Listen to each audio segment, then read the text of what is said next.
Welcome. Welcome to Something to Talk About. My name is Tressa Johnson, and I am here to talk about library services. I'm also the host today, so thank you for coming. The Senior Community Center's Something to Talk About programs are sponsored by Fieldstone Communities, Bainbridge Island. Fieldstone offers memory care, independent living, and assisted living. They also offer day stay and respite programs. Call 360-594-1010 to schedule a tour of Fieldstone's apartments on Rolling Bay today. We would also like to acknowledge that we are gathering on the ancestral homeland of the Suquamish people who have lived on the water of the Salish Sea since time immemorial.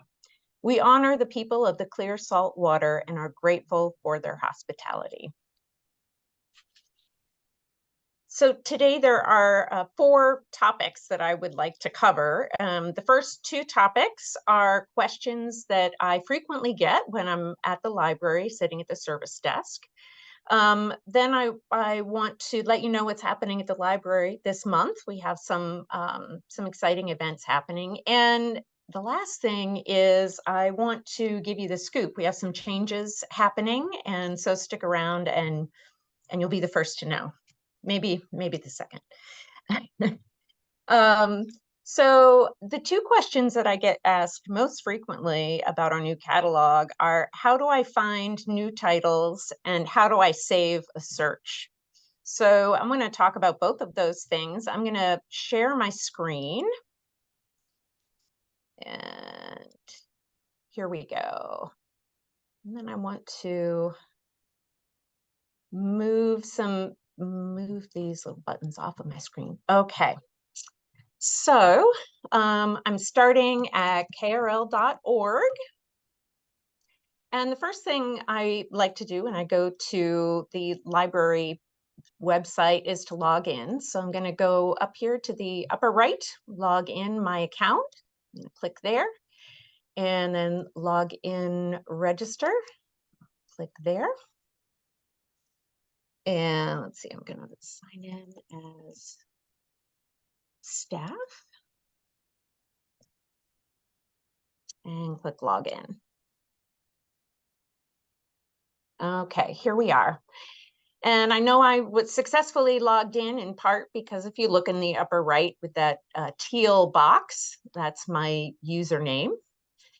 So to find new titles, you first see right under our logo, there are there's a horizontal menu bar. I'm going to go ahead and click on Browse.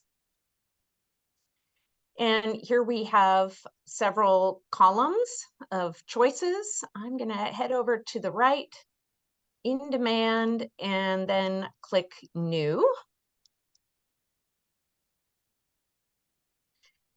Now, you would think that might be all there is to it, but there is a little bit more I want to talk about. If you've watched any of the videos that I've given before, you know I like to explore a new web page before I start clicking. And you also know that I'm rarely successful because it's, as I think we all do, have trouble not clicking, right? But let's start here on the left. So we've got a link, browse all new titles. Now, the choices we have here on the left are just arrived, which, because the rectangle is grayed, that's where we are. That tells me that's where we are. We can also look at books that are on order that haven't arrived yet. Just under that, it looks like we can limit the books, the items that we're looking at by format. So book, DVD, music, that sort of thing. Content, audience, and language. And then we have to hit apply. So let's scroll down. And then here at the bottom, this is wonderful because we can look at new titles in these various more specific categories of information. So that is really nice to know there. So if you're interested only in architecture, for example, you'll see in the first column, architecture is the first item. Then you'd be able to see what new titles we have that fall under that category. And I think that's it for this page. Let's see, I'll keep scrolling down. Yep. So we'll go up to the top. And up here on the top on the right-hand side, you can see we're looking at new titles. We can also look at awards, so award-winning titles, as well as bestsellers.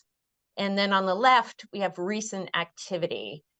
What this is referring to is our new website. The host of our new website is a national company. They work with public libraries across the country. And one of the features of this catalog is that you can write book reviews. So recent activity will show you what book reviews have been written, movie reviews, that sort of thing, of people that are even outside of our system. Today, we're going to focus on new titles. And I want to go to the filter. And let's look under format. I will click here. And you can see if I scroll down, you'll see there are quite, will it scroll down for me? There we go. There are quite a few options here. I'm going to go ahead and click on book at the very top. Okay, content. Let's just click on fiction. Whoops, limit things here. And audience. I'll click on adult. And language. And you'll see we have quite a few choices here as well. Go up to the top and click English and then hit apply. Okay, so here we are, and we can see all of these titles. Now, I'm not sure how many titles there are here. I don't know. There's so much that we don't know. We don't know what is a new book? What qualifies as a new book? Is it things that were added to the collection last week, the past month? What is that? We also don't know how many books we're looking at. We can see in the lower left, view all new titles. I'm going to go ahead and click on that. Okay, so we're looking at, now we know how many titles we have in this list, 1,371. You'll see still on the right-hand side of the screen. I'm going to go over to the left, filter your results. So this column on the left, and I'm going to scroll down. So this column on the left, we have quite a few choices. And down here, new at the library, this is what I want to look at, because this will tell us exactly how old these books are, how long they've been in our collection.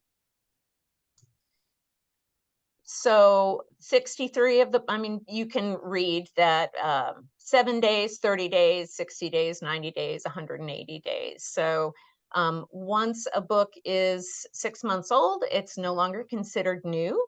We can limit this list. Let's just look at the last 7 days. With that, I'll click 63. And you'll see, so now we have 63 results. We can see on the right. Now, right above this list of items, you can see in these black rectangles, these are the choices that I made when I was making this search. Okay. So if this is a search that I know that I want to do again in the future, so maybe every once a week, I'll go into the library website and I want to know what new fiction is available in English for adults that has been entered in the catalog in the last 7 days, we can save this search, which makes it really easy to run again. We don't have to go through that whole process of clicking browse, clicking new, and then going through all of the filters. So I'm going to go up to the top, and you can see, let's see, on the right-hand side, above the list, above search other resources, you'll see there's a link for Save Search with a little heart next to it and an orange fan. I'm going to go ahead and click Save Search. And now I'm going to give this a new name. Just call it Test Search. And I'll click Save. And this green bar at the bottom of the screen, I've successfully saved the search. I can click the link there that says View All Saved Searches, except it just disappeared. So in the upper right, you'll see underneath the search box is a link for saved searches. And I'm signed in. These are all of the searches that I have saved. I'm going to click there. And here is the search that, that we just did, the test search. And it's sorted by the date we added it to the collection, a book in English for adults, fiction, not on order, and new in the past 7 days. I have another search that I saved earlier. And this was a search for large print, new large print items. And this is for a patron who prefers large print nonfiction, and it's that as a courtesy, I run a search and put some things on hold I think they'll enjoy. And you can see the search terms I've used: large print, English, adult, nonfiction, not on order, past 30 days. So once a month I go in, I sign in to my account. Saved searches will show up underneath the white search field. And then I cut to this screen and I click LP New, past 30 days. I just click the search name and it runs the search. We've got 3 things. So in the last 60 days, we have added these 3 nonfiction titles in large print.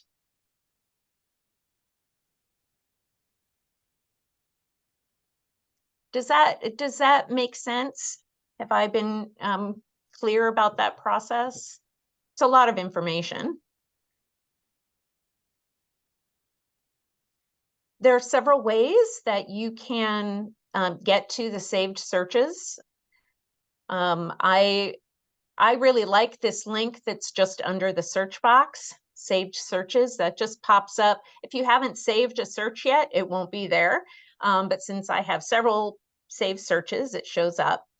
The other way you can look is if you, in the upper right, click on your account name there, you can scroll down to My Settings. I'm going to click on My Settings way at the bottom of that vertical menu.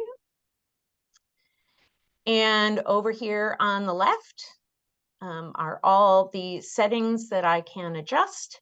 And right here, saved searches. And I'll click there. And you've seen this screen before. Here are the 2 searches that I have saved.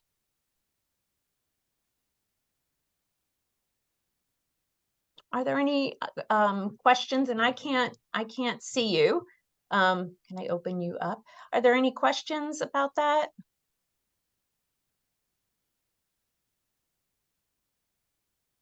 Looks like no. Okay. So, well, that's the first 2 things that I wanted to talk about: finding new titles and saving a search. Those are 2 frequent questions I get at the desk. Now I want to talk briefly about what's happening at the Bainbridge branch in the upcoming month. We have quite a bit going on, and we can actually find that on our website as well. So from this vertical menu at the top, right under the library icon, I'm going to click on classes and events. And then I'm going to click on adults.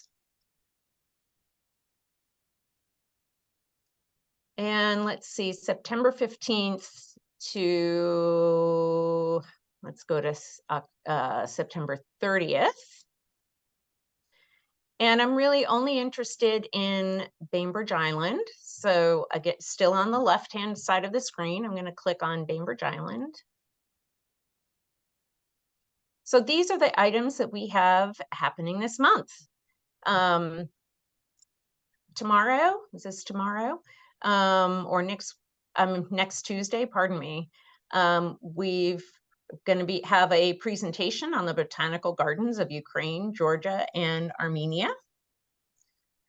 We've got a troll talk. The Master Gardeners Clinic, they're here every Thursday afternoon. They set up in our large meeting room and are available for questions. Later this month, we're going to have an arts and crafts supply swap. So you can, on Friday, September 22nd, you can bring some arts and crafts supplies that you have at home that you're no longer interested in. You can drop them off here at the library. And then come on Saturday, the 23rd, where you can take a look at what other people have left and take some new supplies for your home. And you're welcome to bring items on Saturday as well. I just wanted to give folks the opportunity to drop things off a little earlier if they wanted to. This is the second time we've done the supply swap, and we did it once in January, and it was really, people really enjoyed it. So we've got a genealogy coaching session. We work with BIGS, the Bainbridge Island Genealogical Society, to host that program. And here, so open enrollment in Medicare is happening. It's October 15th through December 7th every year. So this is a presentation on Medicare, what it covers, how to avoid being a victim of fraud. It's being given by Sheba volunteers. What is Sheba? I'm going to go ahead and click on Welcome to Medicare. And I'm going to scroll down so that we can see this. So SHEBA stands for the State Health Insurance Benefits Advisors. This is a tax-supported program. And the presenters have been trained through that program. The benefit of talking to these folks is that they don't have any skin in the game. It's a free presentation. They know the ins and outs of the program. If you're not able to make this program at the library, the Senior Community Center is going to be hosting the same talk on October 6th. So you can also attend the talk at that time. So let's see, I'm going to stop screen sharing. There are three things that I wanted to mention that aren't in our events calendar. The Friends of the Library are having one of their famous, well-attended book sales on Sunday, September 17th from noon to 4. Next week is voter registration day, so we'll have a display up at the library encouraging folks to get involved and update their registration if needed. And then this isn't happening at the library, but I will be there, and it is taking place at the Senior Community Center, which is a resource fair. That's on Saturday, September 30th, 11 to 3. And if you haven't attended, it's really a wonderful event. I think there are over 40 vendors that are going to be there talking about the services they offer on Bainbridge Island and in the county. It's a really fun event. And now finally the scoop. What's happening at the, there are two big changes happening at the library. And the first one I think is most exciting, and that is that we are resuming Sunday hours. And we're extending our hours during the week. So starting on November 1st, which is a Wednesday, we will be open every Sunday from 1 to 5, Monday through Thursday, 10 to 7, and Friday and Saturday, 10 to 5. So we're really excited about this change. We're just figuring out the staffing, making sure that we have everything covered. But this is a change that we've been pushing for, that we think the public, the community would really like. So we're excited about that. The second change that is happening is related to our printing and copying from the library. So we're going to be implementing a new program, a new system for printing and copying. It's going to start on September 25th, the last week of the month. What does that mean for you? You will receive $10 a week of free prints or copies.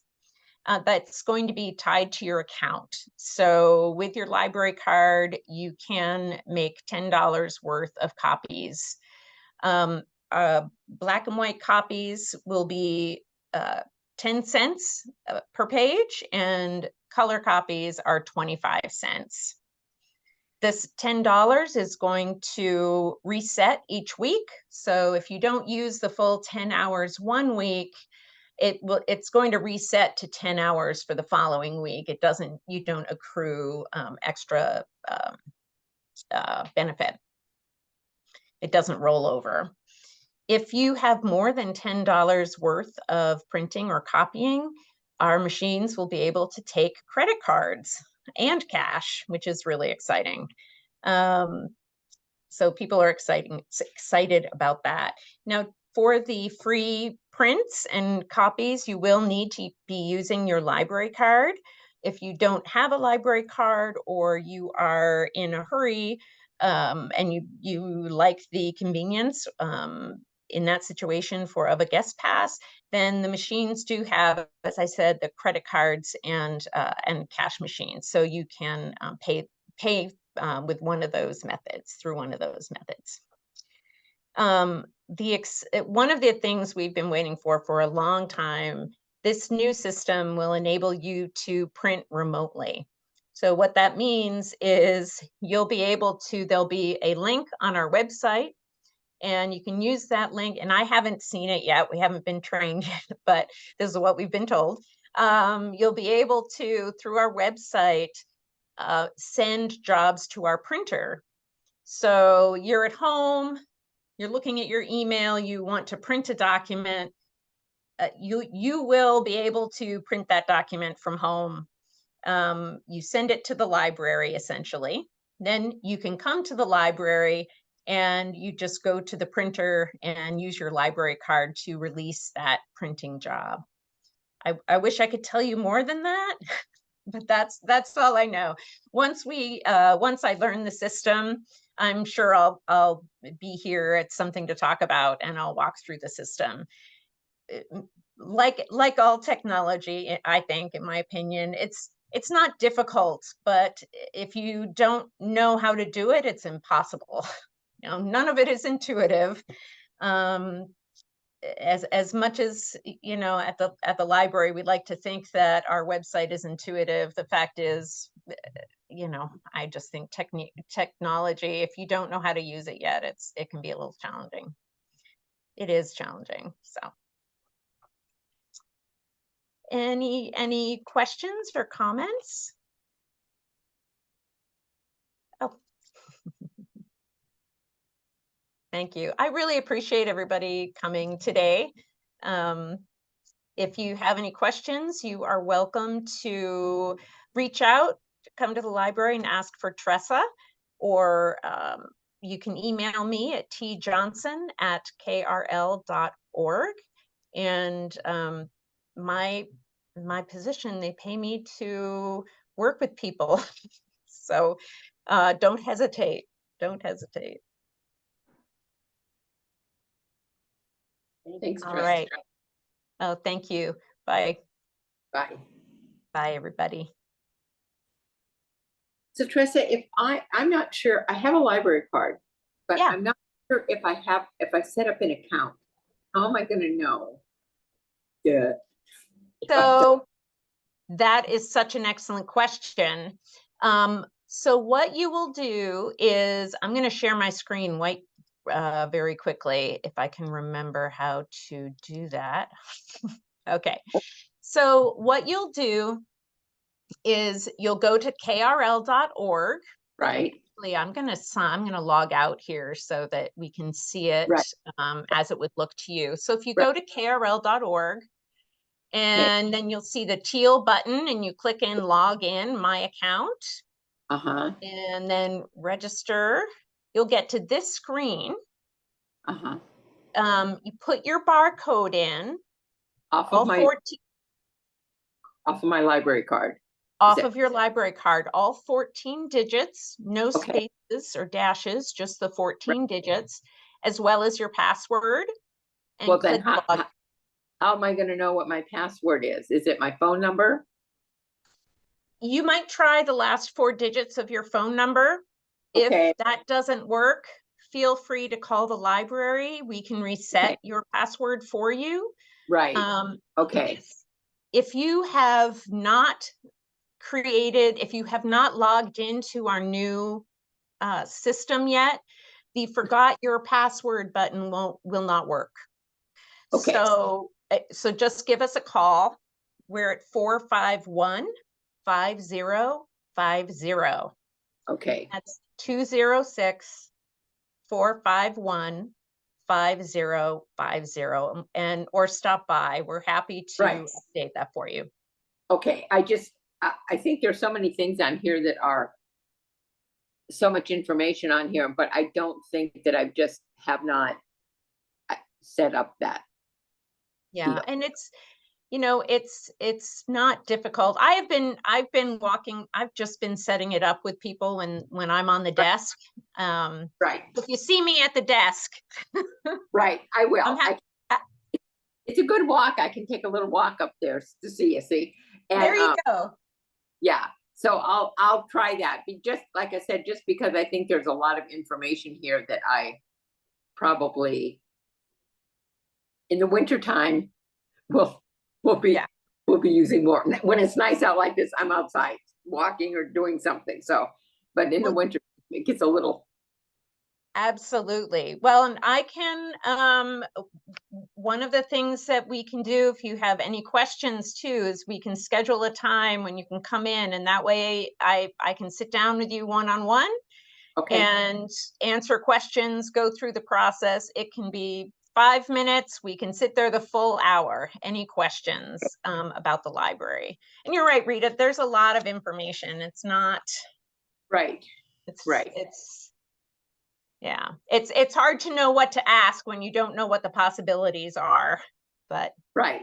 Exactly. And I think that years ago, you went to the library and librarians know, and they still do know everything about, books and what you might need or what's available for you if you're looking for something. And now with the internet, it's, it's still there. You just got to figure out how to kind of use it to your advantage. Rita, you have hit on something that I think is so vital, and that is that, we have the internet, and Google has done such a good job at convincing us that all we have to do is type in our question and we'll get the answer. And that's simply not accurate. No. The information is not vetted. It's not. It may not be accurate. It's really and most information is not available on the web, actually, or most of it is either behind a paywall, so you have to pay for it, or it just hasn't been digitized yet. So and I'll just ask you this now: can I get on, if I want to look at the New York Times? Can I do that through the library website? You can. Now, how it differs from going to the website is that you can look up specific articles, but Oh. it's a different interface. The way that you navigate in the newspaper is not it's not what you've seen before if you haven't done it before. Haven't done it before. So if I just wanted to go into the New York Times and just do politics, and could I put in like a time frame, like for the last week, and then it would bring up? You can. Oh, You can. Maybe I should talk about that next month. yeah, I think that would be really good, because I think a lot of times people pay for stuff and they don't need to, and they get all this paper and they don't really need all that paper, or and then you could print an article. You could print an article or something with your little $10 a week. Exactly, you sure can. And I read the Kitsap Sun using through the library, in part because what I really like about that is that with your library card, you have access to a version of the newspaper that looks like the paper version. Oh, okay. So you can see the front page and then click a button and see the second page, and click a button and see the third page, and you can kind of narrow in on the articles that look interesting to you.